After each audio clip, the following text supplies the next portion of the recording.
받으시기에 합당하신 하나님 아버지, 저희를 이 선지송상으로 불러주시고 하나님의 말씀을 배우게 하심을 감사드립니다. 아멘. 아버지 하나님, 이 말씀을 통하여 우리가 세상에 나아가서 빛과 소금이 될 수 있는, 예수님의 말씀을 전할 수 있는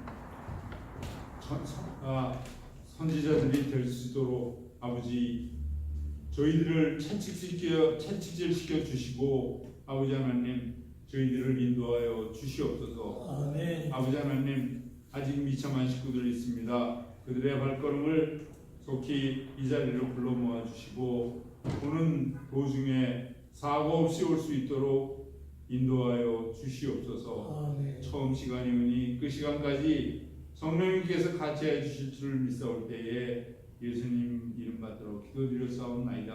아멘. 자, 오늘은 요한복음입니다. 요한복음은 사복음서에서 공간복음과는 다르게 다른 각도에서 쓰여진 그 복음서를 말합니다. 저는 요한복음을 근저로 하여 사복음서를 통합하였는데, 그래서 통합 사복음서를 가지고 여러분들을 만나고 있습니다. 요한복음의 기록자는 사도 요한입니다. 그리고 아마 추정하건대 이 요한복음은 AD 80년에서 90년 사이에 예배소에서 쓰여졌다고 추정되고 있습니다. 그 외적 증거로는 이레니우스, 폴리갑과 파피우스와 또 그 유세비우스가 그 기록된 문헌에 의할 것 같으면 사도 요한이 기록자라고 말하고 있습니다.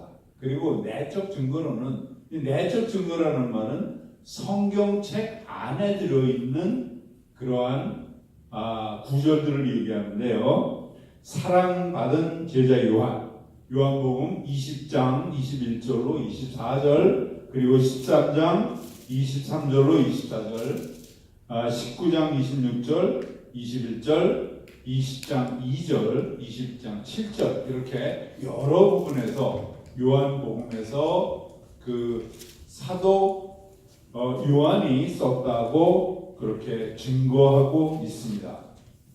요한복음은 사도 요한과 요한의 제자들과 교회 공동체가 예수 그리스도의 부활의 빛에 비추어, 이 말이 굉장히 중요합니다. 예수 그리스도의 죽음과 부활을 사도들이 복음으로 선포했습니다. 바로 예수 그리스도의 죽음과 부활이 그것이 우리의 구원이라는 것으로 복음으로 선포했는데, 그 부활의 빛에 비추어 그리고 성령님의 인도하심에 대한 확신 가운데 사도 요한의 기본 증거, 즉 사도 요한이 예수님에 대해서 말씀한 그러한 기본 증거를 가지고 오랫동안 묵상하고 해석하고 설교한 그러한 결과물이라고 생각하고 있습니다. 즉 요한복음은 사도 요한이 썼다. 맞는 말이죠.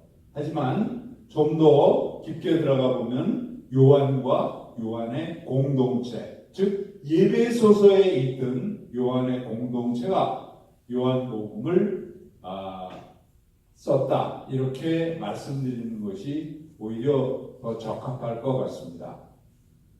예수 그리스도 안에 이루어진 하나님의 계시와 구원의 뜻을 더욱 환히 밝히고 특별히 헬라인들에게 더욱 설득력 있게 쓰여진 복음의 책입니다. 이것은 제 말씀이 아니고요. 김세현 박사님의 요한복음 강해 29절로 30쪽에 나오는 그런 말씀이 되겠습니다. 아까 말씀드렸듯이 기록 장소는 예배소가 유력하며 바울이 순교하고 난 다음에 디모데가 에베소에서 목회를 했고요. 그리고 요한이 80년대에서 90년대에 에베소에서 목회한 걸로 추정을 하며 이때에 또 그 요한 서신서를 요한 사도가 썼죠. 그리고 이제 체포되어 로마 당국에 체포되어 반모섬에 유배돼 가지고 90년대 초반 혹은 중반에 요한계시록을 썼습니다. 그래서 요한은 요한복음과 요한 1, 2, 3서 그리고 요한계시록을 쓴 사람입니다. 사도 요한은 갈릴리 베세다 사람으로 아버지는 세베대 그리고 어머니는 살로메 그의 형은 야고보로 직업은 어부였습니다. 누가복음 5장 10절이죠. 물론 그의 형 야고보도 예수님의 12 제자 중에 한 사람입니다. 그는 성질이 급하여 우레의 아들 보아너게라는 별명을 갖고 있었으며 예수님의 세 제자 베드로, 야고보, 요한의 그 세 제자에 들어가는 사람입니다.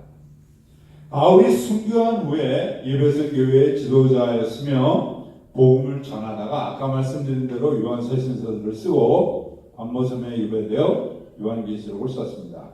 그리고 에베소에서 감독으로 예수님의 어머니 마리아를 모시고 살았다고 전해집니다. 자, 기록 연대는 말씀드린 대로 AD 80년에서 90년 사이이고요. 별칭은 독수리 복음이라고 합니다. 독수리 복음은 하늘의 왕이죠. 그죠? 독수리는. 그래서 하늘의 왕 예수님을 지칭하고 있고요. 마태복음은 또 뭡니까? 마태복음은 이 땅의 왕을 말합니다. 이 땅의 왕. 그래서 사복음서에서의 두 가지, 즉 마태복음과 요한복음은 이 하늘과 땅의 하나님, 왕 하나님을 얘기하고 있고 마가복음과 누가복음은 사람으로서의 인성을 가진 예수님에 대해서 기술한 복음서입니다. 기록 목적과 주제, 기록 목적은 교회, 즉 모든 믿는 사람들에게 예수님의 인간적인 체온을 가장 많이 느꼈던 요한이에요. 무슨 말씀일까요? 요한은 12 제자 중에 한 사람이었고 가장 예수님과 가까운 사람이었습니다. 변화산에 올라갈 적에도 세 사람만 데리고 올라가셨어요.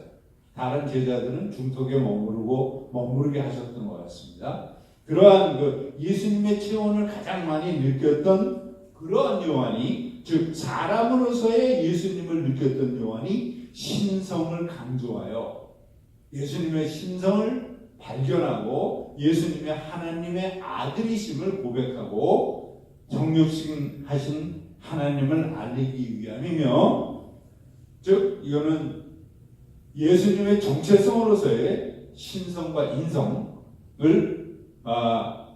말씀하고 있는 거죠. 예수께서는 하나님의 아들 그리스도이심을 믿게 하려 하며, 이건 믿음이며 또 그를 힘입어서 생명, 즉 영적 생명, 신적 생명, 영생을 얻게 하려 함이라 라고 예수께서 이 세상에서 오신 목적을 설명하고 있습니다.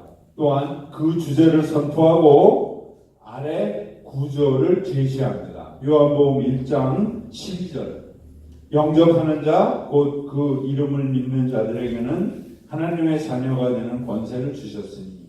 3장 16절, 모두 다 같이 암송하실 수 있겠죠? 3장 16절 같이 암송해 보겠습니다. 하나님이 사랑하사 독생자를 주셨으니 이는 그를 믿는 자마다 멸망하지 않고 영생을 얻게 하려 하십니다. 예, 굉장히 중요한 구절입니다.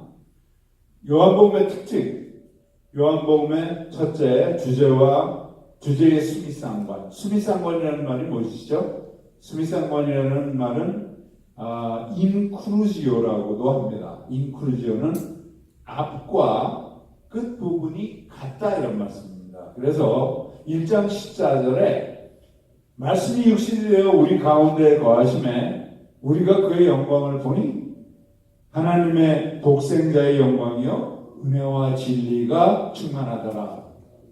그리고 20장 31절에 오직 이것을 기록함은 너희로 예수께서 하나님의 아들 그리스도이심을 믿게 하려 하며 또 너희로 믿고 그 이름을 힘입어 생명을 얻게 하려 함이라 이렇게 말씀하고 계십니다.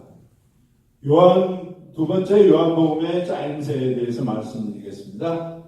예수님에 대한 인간적인 기록 혹은 예수님의 사역이나 비유의 사실보다는 예수님의 인간적인 기록은 어디에서 많이 기록됐죠?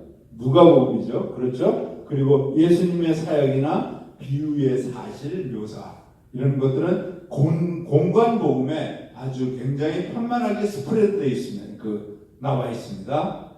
묘사보다는 이 복음서의 주제를 더 잘 설명하기 위하여 또 그분의 실체를 잘 나타내기 위하여 필요한 해설에 중심을 두고 있습니다. 참고로 요한복음 6장에 생명의 떡이 바로 그거를 말씀하죠. 오병이어의 기적을 행하신 예수님께서는 공관복음에는 그 오병이어의 사실 자체만을 기술하고 있는데 요한복음에는 그것을 해설하여 그 떡이 생명의 떡이다. 그 떡을 먹으면은 예수님의 말씀을 먹으면은 바로 그것이 구원과 연결이 되는 생명의 떡이다 하는 그러한 해설을 바로 역전적으로 하고 계십니다. 이 역전적이라는 말은요, 영어로 표현하자면 아이러니라고 합니다. 아이러니. 즉 무슨 얘기냐면 어떤 주제를 얘기하고 바로 그 주제에 반대되는 어떤 그 아이러니한 얘기를 하고 그거에 대한 해설로 넘어가는 것이 요한복음의 특징입니다. 예, 그래서 그러므로 요한복음은 예수님의 죽음과 부활을 서술의 양적인 면에서 거의 반 정도로 할애하고 있습니다. 그래서 요한복음의 첫째 부분을 표적의 책, 즉 7가지의 표적을 나열한 표적의 책으로 설명하고 있으며 둘째 부분은 영광과 순환의 책으로서 순환의 책으로 부릅니다. 참고로 공관복음은 3분의 1 혹은 4분의 1이 예수님의 죽음과 십자가의 죽음과 부활에 대해서 쓰여져 있습니다. 즉 그만큼 요한복음과 비교해서 양이 적다는 말이죠. 요한복음의 배경과 사고 구조. 네, 요한복음은 상당히 어렵습니다. 또 굉장히 깊이 연구를 해야 될 학문적인 책이기도 합니다. 요한복음은 유대교적 배경을 가지고 발생한 복음을 헬라적 이원론적 관점에서 재해석하여 헬라적 구조를 가진 지성인들에게 복음을 선포하기 위해서 쓰여진 책입니다. 왜냐하면 공관복음만 하더라도 쓰여진 연대가 빠릅니다. 근데 요한복음은 80년대에서 90년대 그 사이이기 때문에 이미 네로의 박해도 지나고 복음이 그러한 박해 속에서 바울의 또 그 전도 여행을 통해서 제자들의 전도 여행을 통해서 이미 세상에 편만하게 퍼졌습니다. 그럴 때 세상에 퍼졌을 때 그 복음이 유대인들에게만 들어간 것이 아니고 헬라인들에게 많이 들어갔습니다. 오히려 유대인들보다는 디아스포라 유대인들보다는 헬라인들에게 더 많이 들어갔죠. 그러면 그 헬라인들, 즉 그 사람들은 이원론적인 구조를 가지고 있습니다. 하늘과 땅 이런 식으로 이원론적 구조, 위의 것과 아래 것 이런 이원론적인 구조를 가진 사람들한테 히브리적 사고 나타난 복음을 선포하기 위해서는 그 선포하는 방법이 이원론적인 것을 빌려왔다고 할 수 있습니다. 첫 번째로 그것이 중요한 것이 로고스죠. 로고스는 말씀이라는 것인데 그것은 헬라 문화에서 차용해 온 것입니다. 차용해 와서 그 선포하고 있는 요한복음의 가장 첫 번째 나오는 얘기들이죠. 그래서 저게 요한복음은 이러한 로고스를 하나님의 말씀 또 지혜 진리라고 번역하였으며 구약과 유대교 사상에 일관된 의미가 있고 헬라의 스토 사상을 가진 지식인들에게도 상당한 의미를 가지고 그 사람들을 잡아 당길 수 있는 그러한 의미가 있었습니다. 그러나 요한복음에서 선포하는 첫 번째 말씀이 육신이 되었다는 것은 이원론적 관점인 헬라 사상에서는 불가능한 일입니다. 왜? 위아래가 합쳐질 수가 없으니까. 그러한 요한복음의 기본적인 배경은 헬라 사상이 아니고 구약과 유대교 사상이며 단지 유대교의 개념을 헬라 문화로 번역할 때 헬라 사람들이 알아듣기 쉽게 복음을 상황화, 즉 설명하기 위해서 복음의 상황화라는 것은 복음을 전파할 적에 어떤 지방에 들어가서 그 지방에 맞게끔 복음이 설명되는 것, 변형되는 건 아닙니다. 변형되면은 어떤 문제가 생기냐 하면은 제가 에콰도르와 볼리비아를 선교 여행을 할 그 기회가 있었는데 특별히 에콰도르에는 그 성당이 있어요. 성당이 상당히 크고 좋습니다. 근데 가보니까 우리가 볼 수 있는 멕시코 그 뭐라 그러나요? 저 이름은 잘 모르는데 예수님을 발밑에 두고 뭐 해가 비치고 그러는 여자 있지 않습니까? 그거를 숭배하는 그런 성전이더라고요. 그러니까 복음이 상황화됐을 적에 설명이 돼야지 그것이 변형이 되면 그러한 이단의 형태로 나타나게 되는 것을 제가 직접 눈으로 확인을 했습니다. 그리고 이제 멕시코에도 그런 거를 가끔 볼 수가 있죠. 이렇게 해서 헬라 사고 구조와 어휘를 사용한 것으로 보아야 한다. 역시 김세현 박사님의 그 요한복음 강해에서 제가 발췌한 얘기입니다. 죄송합니다. 감기가 좀 올라오는지 목소리가 자꾸 잠기네요. 요한복음의 줄거리, 예수님께서 요한복음의 줄거리를 통전적으로 한번 쭉 정리를 해보았습니다. 예수님께서 하나님의 아들로 이 땅에 오심을 말하기 위하여 예수님을 로고스, 즉 진리로 묘사한 요한복음은 세례 요한과 예수님의 비교의 증언들을 통하여 예수님께서 하나님의 아들이심을 말씀하고 있습니다. 예수님께서 대개 6월절에 예루살렘을 중심으로 사역을 하셨는데 그 사역을 기술하고 있습니다. 그리고 표적의 책이라고 이름이 붙어 있는 것처럼 표적이 배열되어 있습니다. 7개의 표적이라고 그러죠. 이러한 표적의 마지막은 나사로를 살리는 것으로 생명을 주관하시는 하나님을 나타냅니다. 자, 요한복음을 한번 처음부터 생명을 주제로 가지고 한번 보시자고요.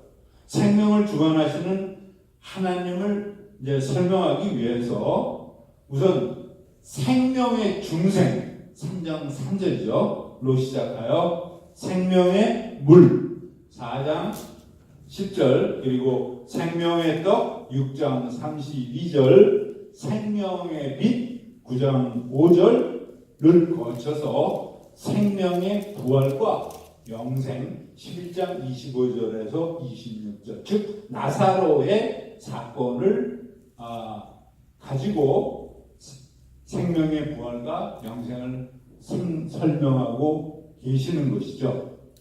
이로 인하여 유대 지도자들이 예수님을 죽이도록 최종적으로 결정하게 됩니다. 그러냐면 도저히 자기네들은 예수님과 같이 갈 수가 없고 예수님으로 인해서 유대교 전체가 무너질 수 있는, 즉 말씀과 성전을 중심으로 하는 옛 관습을 따르는 유대교와 새 언약을 말씀하시는 예수님과는 절대 맞지 않기 때문에 예수님을 죽이도록 결정하게 된 것이죠.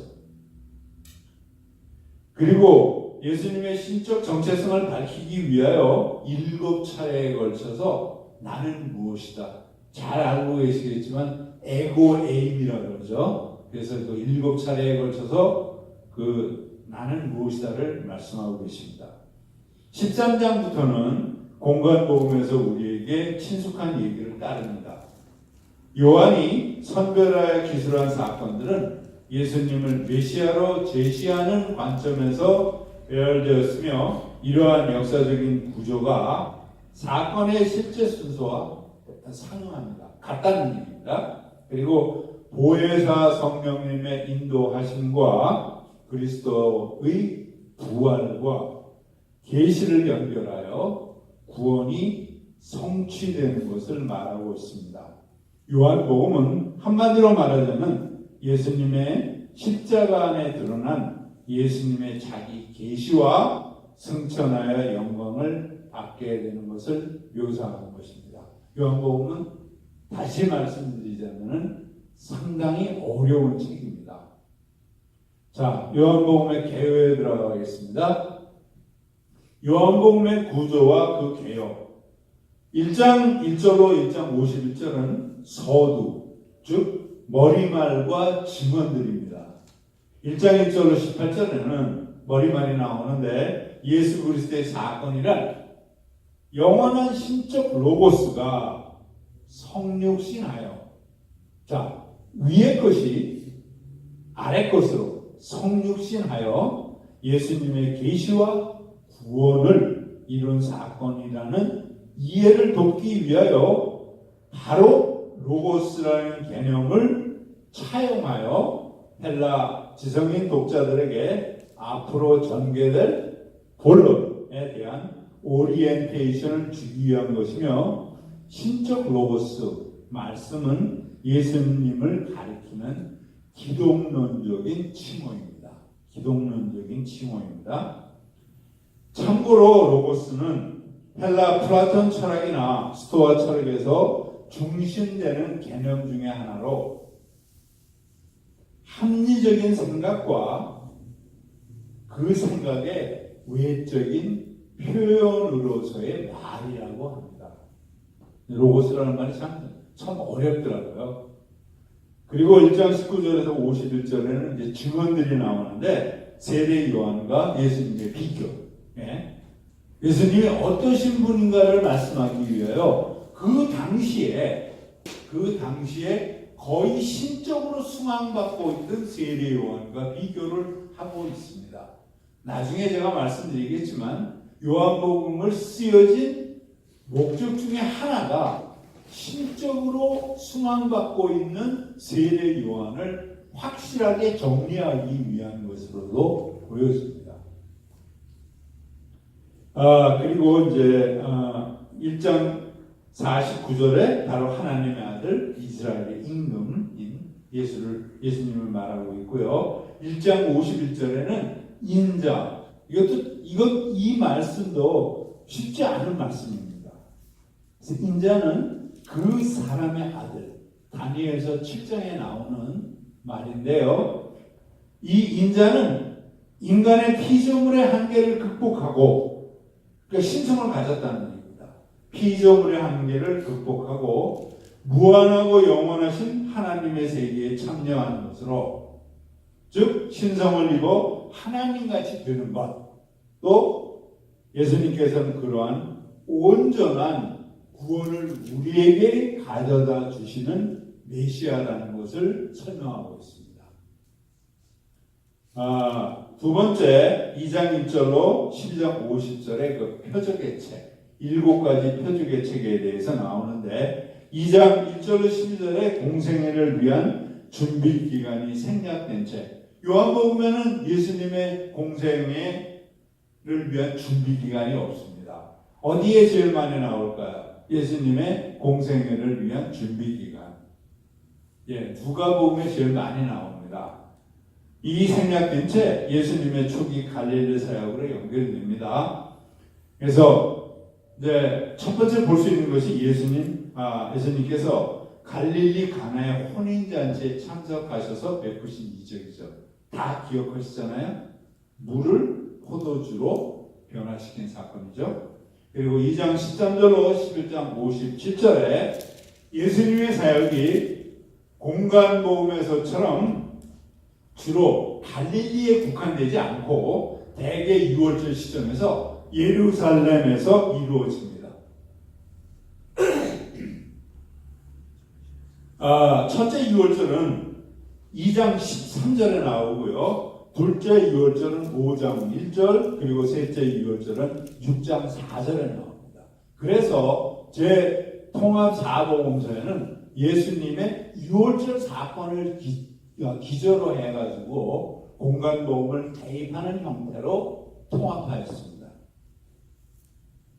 또한 6월절 전에 유대 광야에서 세례를 받은 예수님께서는 공생애를 그러고 시작하셨죠. 근데 공생의 마지막 부분에 또 유대 지방에서 그 공생애를 마무리하십니다. 이 사역들의 마지막 부분이 나사로를 살리는 것입니다. 11장 38절인데 이는 생명을 주관하시는 하나님, 생명을 주관하시는 하나님, 즉 예수님을 나타내며 이로 인하여 유대 지도자들이 예수님을 죽이도록 최종적으로 결심하게 된다고 앞에서 말씀드렸습니다. 12장 1절로 50절 마리아가 향유를 예수님께 부은 사건과 예루살렘 성 입성은 예수님께서 왕이심을 선포하며 예수께서는 그 사건들로 하여금 자신이 메시아임을 보여주고 계십니다. 자, 요한복음 1절로 12장 50절에 죄송합니다. 요한복음 1절로 12장 50절에 안에 있는 7개의 표적에 대해서 잠깐 살펴보겠습니다. 2장 1절로 11절 가나의 혼인잔치에서 물을 포도주로 변화시킨, 이것은 유대의 종교적 의식이 예수님의 실제적인 은혜, 즉 포도주가 떨어져서 파장이 되어가는 잔치. 예수님께서는 공간복음의 잔치에 대해서 잔치로 하나님 나라를 설명하시는데 그 파장이 되어가는 잔치에서 물을 포도주로 바꾸심으로 인해 가지고 그 잔치가 다시 살아나는, 다시 재개가 되는 그러한 것을 보여주고 계십니다. 그리고 4장 46절에서 50절 고관의 아들을 치유하심. 이것은 바로 복음이 영적 회복을 가져다 준다는 것을 선포하고 계시고요. 5장 1절로 15절 베데스다 연못에서 38년 된 병자를 치유하신, 그것은 예수님으로 인하여 약함이 강함으로 바뀜을 말씀하고 계십니다. 6장 1절로 15절에 5,000명을 먹이신, 이것은 영적 배고픔을 채워주신 그 생명의 떡으로 설명이 되고 있죠. 영적 배고픔을 채워주시면 바로 오는 세상의 삶이라는 영생과 연결되죠.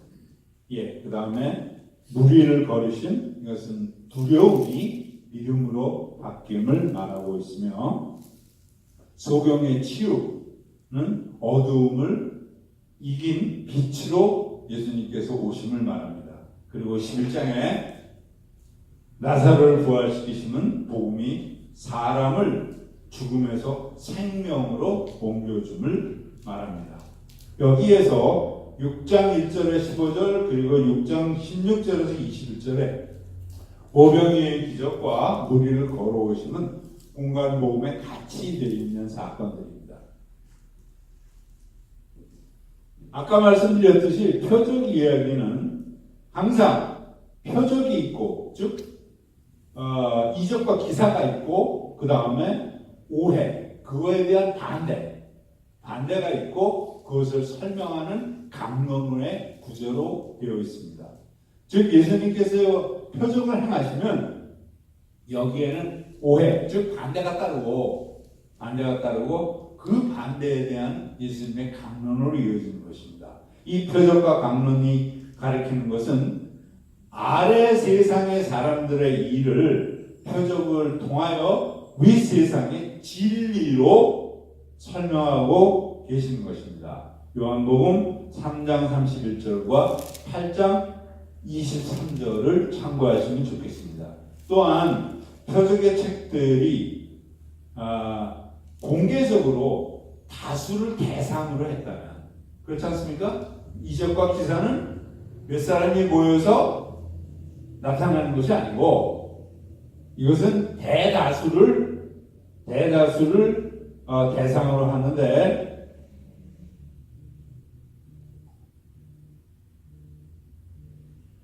이렇게 되면 이제 녹음도 잘 안 되는 거죠, 그죠?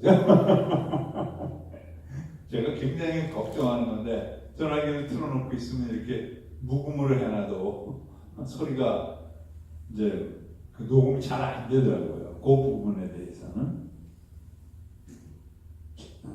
계속되네요. 다행스럽게도 또한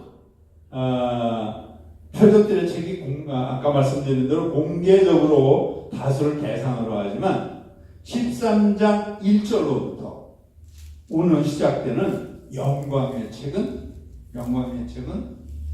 예수를 받아들인 사람을 대상으로 합니다. 자, 오병이어의 기적을 이루시고 생명의 떡을 말씀하신 다음에 나오는 구절이 뭐죠?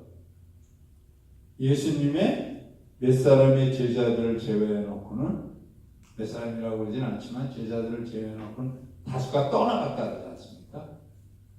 그래서 그 받아들인 사람을 대상으로 합니다. 또한 1장 51절에 육신적 이스라엘의 후손이 아닌 그 사람의 아들에 의해서 새롭게 창조되는 하나님의 새 백성을 말하기도 합니다. 그 받아들인 사람은 하나님의 백성을 말하는 거죠. 그리고 12장의 사건들 12장 1절로 8절 예수님의 발에 향유를 붓다. 그리고 12장 9절로 11절 나사로를 죽이려고 모의하다. 나사로를 죽이려고 모의하다. 이것도 상당히 중요한 구절입니다. 그리고 12장 12절로 19절 왕으로 예루살렘 성 입성, 그 다음에 12장 20절로 36절 인자가 들려야 하리라. 12장 36절 하반절에서 12장 50절 유대 사람이 믿지 아니한가 마지막 날의 심판은 이제까지 진행시켜온 표적과 강론 이야기를 토대로 13장의 영광의 즉 순환의 책으로 가는 징검다리 역할을 합니다. 13장 1절로부터 나타나는 것은 바로 순환입니다. 예수님의 순환입니다. 하지만 예수님의 순환은 하나님께 바쳐지는 영광입니다. 예수님께서 받으시는 하나님 우편에서 받으시는 영광이기도 합니다. 하나님 우편에 앉아 계시다는 말은 초대 교회 때 기독교의 하나의 그 가장 중요한 구절 중에 하나가 되겠습니다. 자, 그럼 이제 영광의 척 책 고난의 책으로 들어가겠습니다. 13장부터는 공간복음에서 우리에게 친숙한 얘기를 따릅니다. 요한이 산별하여 기술한 사건들은 예수님을 메시아로 제시하는 관점에서 배열이 되었습니다. 이러한 역사적인 구조가 실제적인 사건의 구조와 부합됩니다. 상응됩니다. 그리고 예수님의 십자가 안에 드러난 예수님의 자기 계시와 승천하여 영광을 받게 될 것을 묘사하는 것입니다. 앞에도 제가 한번 이거에 대해서 언급을 했습니다. 이 단어는 예수께서 제자들의 발을 씻기시고 그리고 마지막 만찬으로 시작합니다. 13장 1절로 30절. 발을 씻기신 것은 제자들이 따라야 할 본보기를 말씀하시는 것이며, 낮아져야 된다 라고 말씀하셨어요. 예수님께서. 특별히 유다가 배반할 것이라는 것은 예수님께서 바로 예언을 하신 것인데, 이것은 하나님께서 이미 결정하신 일을 예수님께서 받아들이셨다는 얘기입니다. 즉 십자가를 받아들이셨다는 얘기입니다.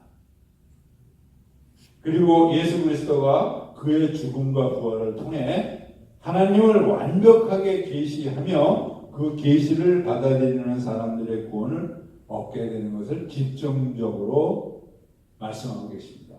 중요한 것이 우리들의 구원을 요한복음에서 예수님께서 강조해서 말씀하고 계신다는 것이죠. 그 다음에 이제 13장에서 16장은 하나의 극화입니다. 극화. 즉 예수님께서 제자들의 발을 씻어주시는 하나의 우리가 눈으로 볼 수 있는, 눈으로 볼 것 같은 그러한 극화를 설명하고 있는데, 이는 십자가에 달려 죽음으로 이루어지는 것은 자기 백성을 뜻하는 것입니다. 발을 닦아주심으로 앞으로 예수님께서 십자가에 달려서 돌아가시는 그 자기 백성을 섬기는 것을 말하고 있는데요. 이는 중요합니다. 지금부터 속죄의 제사요. 예수님께서 제물이 돼서 돌아가시는 속죄의 제사요, 새 언약의 제사입니다. 여태까지 있었던 하나님께서 구약에서 말씀하시는 언약에서 하나님의 아들이신 예수님께서 오셔가지고 우리들의 구원을 위해서 새 언약을 말씀하고 계시는 겁니다. 죄가 깨끗이 씻긴 하나님의 의로운 새 백성을 창조하는 사건입니다. 자, 죄는 무엇일까요? 죄는 우리가 생각하는, 성경에서 말하는 죄는 우리가 생각하는 그러한 어떠한 구체적인 것을 얘기한다는 것보다는 하나님께로부터 단절되는 것을 죄라고 그럽니다. 즉 하나님께로부터 단절되기 때문에 나 스스로 이 세상을 살아가려고 하다 보니까 이 세상은 자원이 유한하거든요. 그 유한한 자원들 중에 모든 사람이 나눠 쓰려고 하다 보니까